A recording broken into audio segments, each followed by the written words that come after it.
Sandy Montag, CEO of the Montag Group of agent stardom and fame, and representing a lot of big names and everything, but we'll dial it all the way back and ask you about what your experiences were like with John Madden and starting your career in the industry and being an up-and-coming agent, and how your experiences with John maybe shaped your career going forward. Good to be with you, JT. Thank you. I think I was at Syracuse and I was a football manager. And I think that gave me a pretty good background of learning a lot in sports. I then became a stats guy and did stats for ESPN for every time they came up to do Syracuse basketball, they needed a stats guy sitting next to the talent. And I remember the first game I did, I sat next to this bald, one-eyed guy who just wouldn't stop talking. And his name is Dick Vitale, who I represent today. And I just think those experiences of being a manager and also working in broadcast kind of led me to where I am today. When I got out of Syracuse, I was on the John Madden, Pat Summerall team at CBS doing stats and research. John Madden was just starting to get popular, traveling by train, just had these Miller Lite commercials, which were early on some of the big sports commercials of the 80s. And someone said, hey, he needs someone to travel with him by train and you should talk to him. I said, all right, I'll talk to him. And had an interview, really, and, neither one of us it's not a formal interview, it's John Madden. And he says, all right, well, why don't you, let's give it a shot. So that season, which is the first year out of school, I traveled with him by train in addition to keeping stat for that game on CBS. I think it probably shaped a lot of who I am and what I do in business today. First, with the advent of cell phones and technology and all of that, in 1985, when I first did this, I traveled coast to coast on Amtrak, which took 72 hours without a cell phone. They didn't exist then. So John and I were afforded the luxury of communicating, talking, meeting strangers, drinking Miller Lite, and just seeing what a great country we have. Most of us today, you go from New York to San Francisco, you fly over the country. You take the train, you go through some great towns, and you go, and I just think early on when you're 23, 24 years old, to be able to see what a great country we have, it was a great experience for me. And it also, I think, for John, one of the reasons he became such a great broadcaster and analyst was he got out and met people in Nebraska and met people in Iowa. And I think he had a pulse of where our country was and is and what they want to hear on Sundays. And I think, it's a strange, most of us go airport to airport, rental car, Uber, boom, boom, boom, But in those days, it was a simpler, more gratifying, in a way, existence. And I still today, we do, of course, you have computers and email and text and all of that. But I'm a meeting sort of guy. I'm a person sort of guy. I never close a deal via electronic communication. It's always picking up the phone or going to see someone. And I think early on, I learned the importance of relationships. And really my first big business relationship was John. Football coaches can hold their players to a pretty high standard and demand accountability. Did you feel that from John every day, day in and day out? I almost got fired week one. Back today on coaches have cold game film, the game tape, whatever it is, it's now a disc or it's on a file that you get on a computer. Back in the day, though, it was an actual film. So we had a Bell and Howell projector that I had to carry around, probably 60 pounds. And John was always a coach. Even as a broadcaster, he was a coach. So if we were doing the Redskins, Giants, he would look at game film from their prior games in the hotel room. And we'd have a meeting room and have the projector. So week one, I called we don't have cell phones, so I picked up the hotel phone. I'll never forget it, called down to his room, and I said, do you need me to set up the projector for you? And he goes, listen, you blank, blank, blank, blank, blank. I've been a coach for, I've won Super Bowls, and you're asking me, do I know how to, I'm like, what did I say wrong? I just asked them, should I set up the projector? I think coaches tend to test people. they're usually teachers. John had a degree in psychology. I think he was testing me for the first 6 months and seeing A, how smart I was, B, how loyal I am. You just had to be careful on that dynamic, and I realized early on, yes, I'm working for a broadcaster, but I'm really working for a coach. And I think coaches, as you know, are a different breed. And I think the way you deal with them is different. They're teaching, observing, and you just have to manage that differently. They're generally, for the most part, pretty smart. Yeah, no doubt. I mean, they're not going to get to that level without having the aptitude. Yeah, and John, throughout my career, and I've met thousands of people, whatever it might be, the smartest person I've ever met was John Madden. We talked to him on the Harbaugh's podcast a couple years ago, and when he was talking about the NFL Rules Committee that he serves on, very sharp, very intuitive, and had that relatability. Like, you felt like he had his fingers on the pulse of the game. You talked about him testing you a little bit early on, and in my experience, having worked with Coach Harbaugh, the testing doesn't stop. Maybe it subsides, but never goes away. So when you are riding around on the Madden bus and ultimately you decide that you'd like to have a life outside of the bus or outside of the train, will you recount that story where he asks you to keep traveling on the bus and you are no longer interested? Well, I was involved early on. I had a knack for doing deals, making money, all that. That was just something that they don't teach you at school, just something you have. I always had a newspaper route or sold stuff or t-shirt company. So I started doing deals for him, and we found one time we needed to rent a bus because Amtrak couldn't get us in time to a place for a shoot that CBS needed them to do. So they rented Dolly Parton's tour bus, and it was, at the time, the most beautiful thing.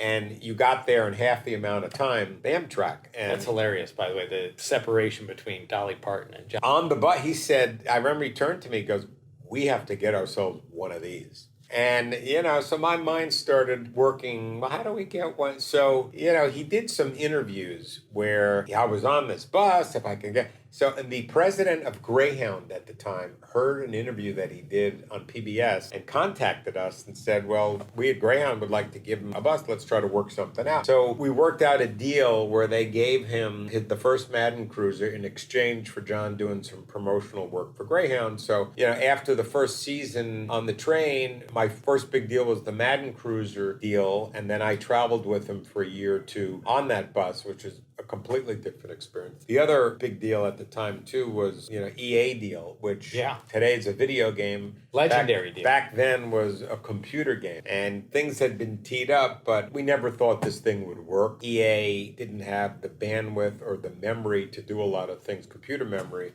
And at the time, they can only do a game which was 7-on-7. And John told the founder of the company, Trip Hawkins, that I'm not putting my name on a game unless it's 11-on-11. Yeah. And that's so it took 2 years for the company to get the technology to have 22 players on a screen for the first time. We thought the thing was going away, and we did some good deals where, still 35 years later, it's still in existence. But then, when we moved from the train to the bus, we then started having more flexibility on when we can leave, what time we want to get there. You then, instead of 72 hours coast to coast, it went down to 52 hours coast to coast, driving nonstop with 2 drivers, taking 4-hour shifts. We had the first satellite television that was on a vehicle at that time, this humongous dish, which looked like something you might see at the ESPN compound now. And in fact, we couldn't go under some underpass. Clearance. But it was a huge, and you couldn't use it when you stopped, so we'd have to stop, and then you'd see it go up.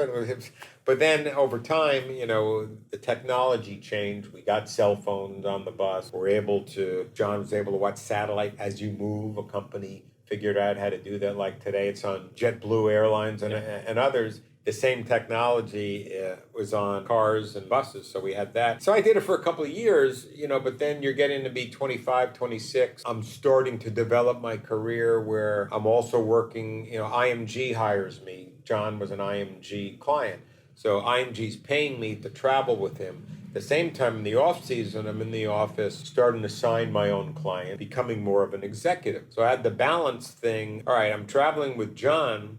I'm also representing a bunch of other people. And I remember he tells a story in one of his books. Al Michaels was a client of ours at IMG, and he woke up and he heard me in the front of the bus talking about a deal. And John said in his mind, boy, Montag's, really getting going early this morning. Sounds like a great deal. And then he'd learn a few hours later, I wasn't even talking about him. It was a deal for Al Michaels. So, it became I wouldn't say a problem, because a heck of a lot of fun, the industry that we're in. But just not that you get worn out. You want to, okay, maybe I could be in the office. Let's get another young kid too. And we had a couple of tough conversations. He said to me at the time that you're going to find that you're going to sit behind a desk and you're going to do nothing. He said, you will not meet people. The only way to be successful in this world is to get out and meet people and you're not, you'll just be one of those lousy executives in New York going to expensive lunches and blah. So it was a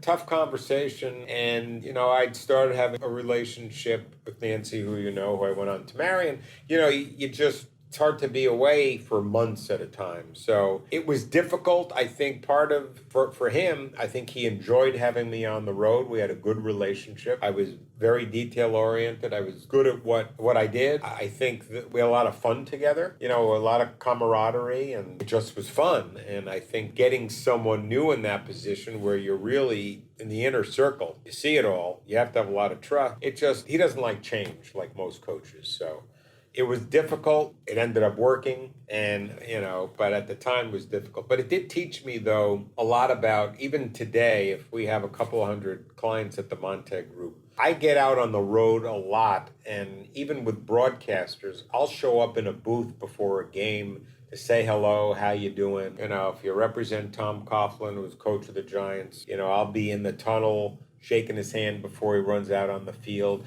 I just think the touch points of the business, John kind of taught me early on that just don't stay behind your desk here and think you're doing your job. You have to be seen and be heard. And I think those early relationships kind of, I don't have to show up at a game to say hello to Mike Tirico. But A, I enjoy doing it, and B, I think it's important to him knowing that I'm invested in his career and want to see what's going on. Have you done that your entire career? Through my entire career, but it started, I think, first of all, I've always loved the live event, even as a kid. I remember being 8 years old at a Knick game. Marv Albert was my idol growing up, and I would wait until he was off the air just to get his stat sheets. They used to, in those days, make copies, and you get the box scores, his notes, and I just would, and after a while, he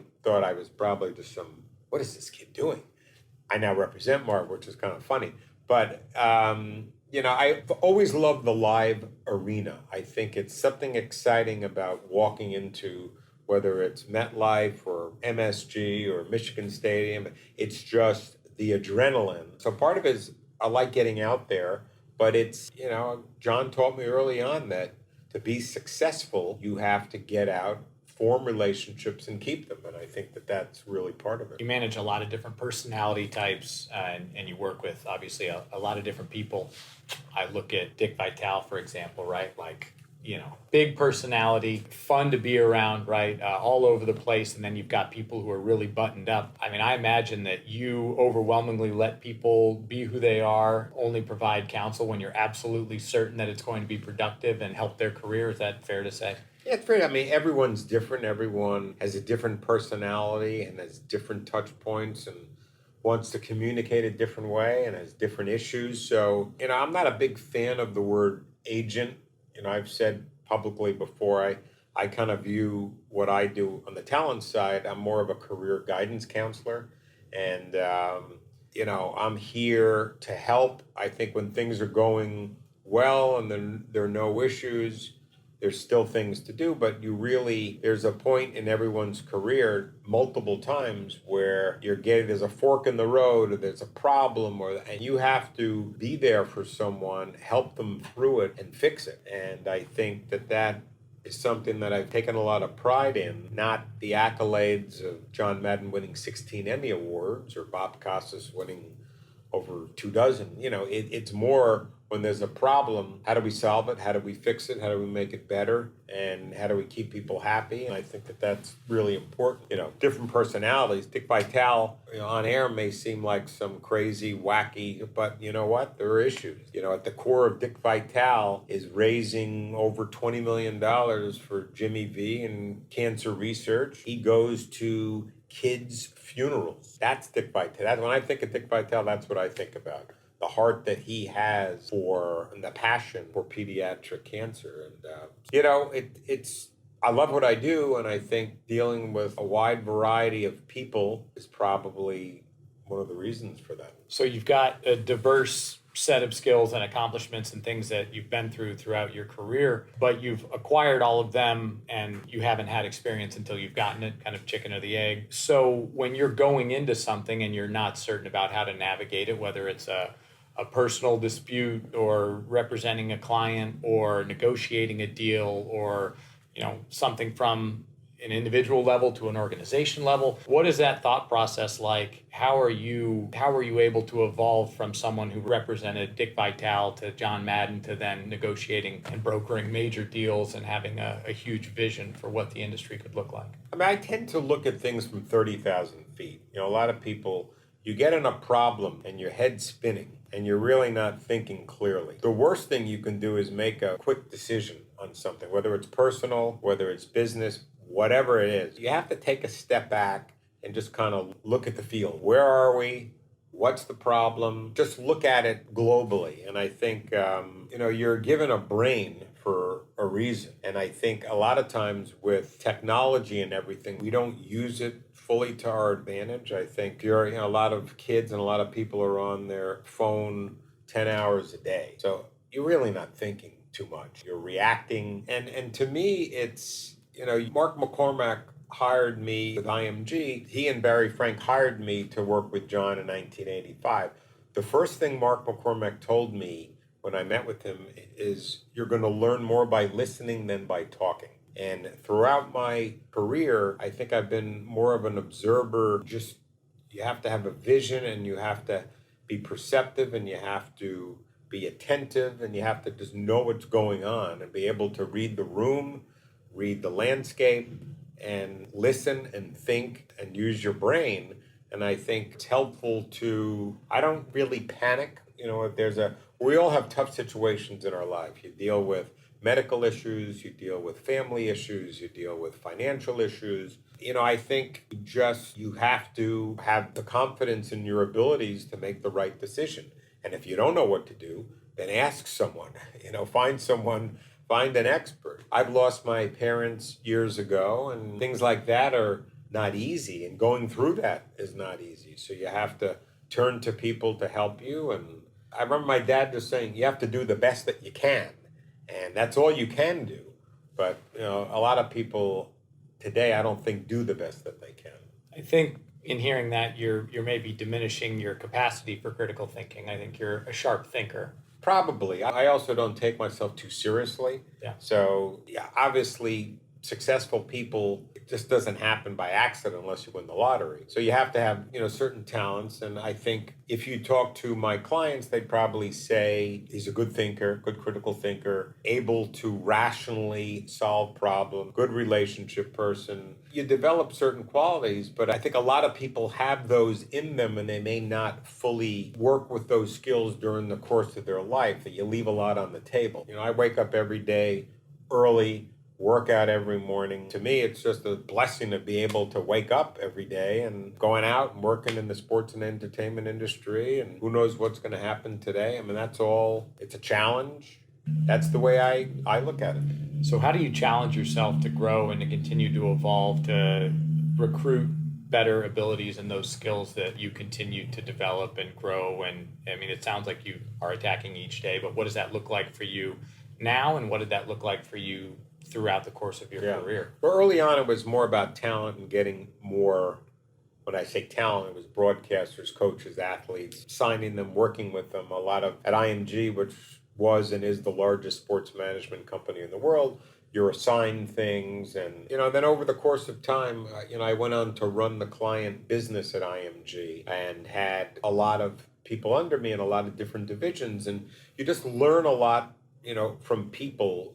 Archie Manning to me is a father figure in a way. I had said earlier that I lost my parents, early on. Archie, I've known Archie my entire professional life. He and John Madden and people like that have been father figures to me. You learn early on from a lot of different people.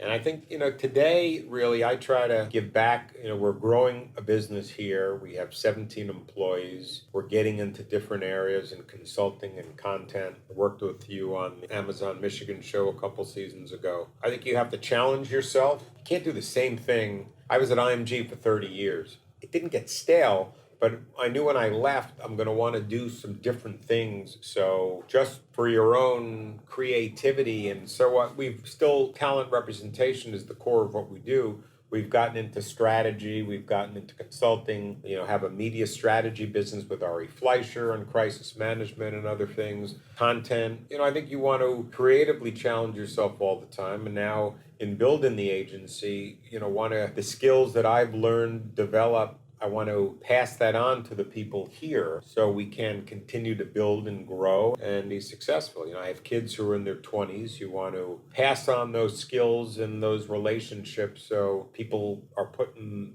a good position to succeed. As you're continually challenging yourself and taking on new opportunities and taking some element of risk, because everything inherently has some risk associated with it, you're doing all this alongside your wife and you're trying to grow a family. The great Bowling Green State University head coach who coached Jack Harbaugh, the head coach Doit Perry, said to marry wisely. How important has Nancy been for the success of your career and the stability that you've needed to be able to have a foundation to grow what's turned into now the Montag Group? We met a few years after she was at IMG, and we met and had an initial, connection, just sports and tennis and travel. And when we got married, I think, she's always been supportive when we didn't have anything. It was just always a lot of fun. There was always a lot of support. We're always in it together. And I think as time went on and we had success, she's kept me grounded. We're pretty much the same people we were when we met. We're not, yes, you have success, you have some more money or this or that, but it's still, I get as much a thrill out of when Costco, when you get one of those coupons for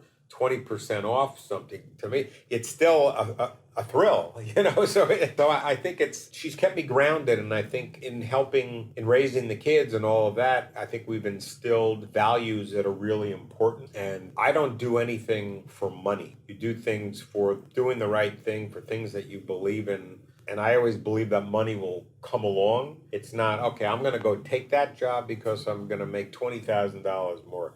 Bad idea. Take the one for $20,000 less and have fun, and then good things are going to happen if you're in the right place at the right time and you make stuff happen. So I think that support system and that the values were really important in keeping us grounded. Do you rely more on your work ethic or your vision or your network? What shapes your future and what pushes you forward now at this juncture in your career? What is it that you're really, that's the driving force and the energy behind the Montag Group and behind what you're doing? I think when you have your name on the door, Yeah. you want to make sure it's successful. And it you're betting stands on for yourself. the right thing. Yeah. So you may say, okay, well, it's the weekend. See you Monday. I don't have a weekend, which you're always on, because we may have 70 clients working on a given weekend. Yeah. So, and I like always being on. I don't sleep with my cell phone on. When I go to bed, I turn it off. But you're always on in a way. The vision really is just to grow, to continue enhancing the brand, to just continue to do good work, to take advantage of the new opportunities that exist every year. I'm always thinking what's next and trying to be ahead of the game, both personally and professionally. I came from an 800-pound gorilla in IMG, and there are other ones. They were bought by WME, and you have CAA, and you have so many big, but we have a seat at the table being a medium-sized agency. And I tell our people, don't take that lightly, don't take it for granted, but use it to our advantage, and let's continue to grow the brand and do good work. And I think that's what drives me now. You've had a seat at the table for a while, and you've seen what professional football has looked like. And so I'm going to ask maybe a little bit of a future-facing statement. What you think the appetite looks like for secondary and tertiary football leagues because you negotiated the AAF rights deal. You've been around all the major players in the industry. I'm a football enthusiast, as are many. So I'm wondering what you think the future looks like for football beyond the NFL with all of these potential players in the space. I think there is an appetite for it. On the AAF, we had really good football. We had good media partners. As it turns out, we had some financial issues with investors. I think football is the biggest sport in the United States, the second biggest sport in the world. There's room for more football, and most likely in the spring and not going head to head with the NFL. So I think it's there. In general, though, with major sports, we have to watch that a couple of things. One, the in-game experience has to continue to be at a high level because as televisions, as people's media rooms, and all that at home, as that gets better, and as you have the ability to not only watch on a 100-inch screen, pick your own camera view, listen to who you want to listen to, watch multiple games at the same time. I think leagues need to be careful that when you go to MetLife Stadium or Michigan Stadium or whatever, you're getting a great experience and value for your money. Well, you know that there's going to be traffic. You have to park. There's food, all that. But you want to make the experience where people still say, okay, I still want to get out of my media room and my couch and go there. And I think that's a really big challenge for more professional sports than college sports. I think having a son that went to Michigan and seeing, I had never been to Michigan Stadium before, went there. And, I remember season 1 sitting in the stands feeling like I'm in the middle of the college football world right now. I mean, I never had that feeling before. So I think I'm a big fan of college sports. I think the enthusiasm, camaraderie, I bleed orange. I went to Syracuse. Yes, I'm a huge Giant fan, but it's a little bit different. So I just think the bond that you have with your team, I think we need to continue to develop that. And the other issues in professional sports, as salary caps get higher, as money becomes more and more prevalent and as an issue in all sports, and media rights deals continue to go up, we're just going to have to watch it. For 20 years, people have said, well, the NFL has peaked on what they're getting from the television networks.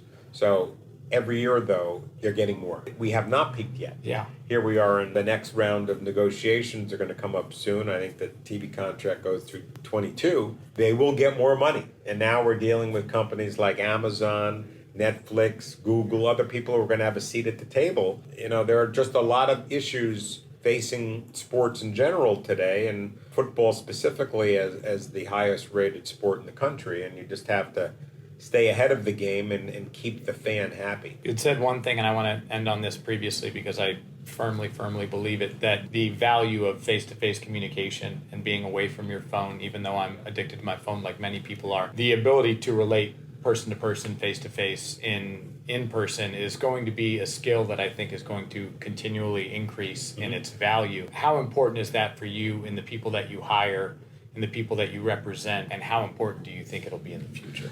If Microsoft said today, this email thing's not working, we're shutting it down, I would not be totally upset by it. For a decade, we operated at IMG with a hardline phone. And that was really it. Didn't have a cell phone, Mark McCormick didn't really believe in computers. So we did fine. Okay, so now you have to have it, and it's great when you travel. It's also a great resource. I mean, who won the college championship in 42 and fencing? You find out in 2 seconds. Yeah. It used to be we have to go to the World Book Encyclopedia. So that's all great.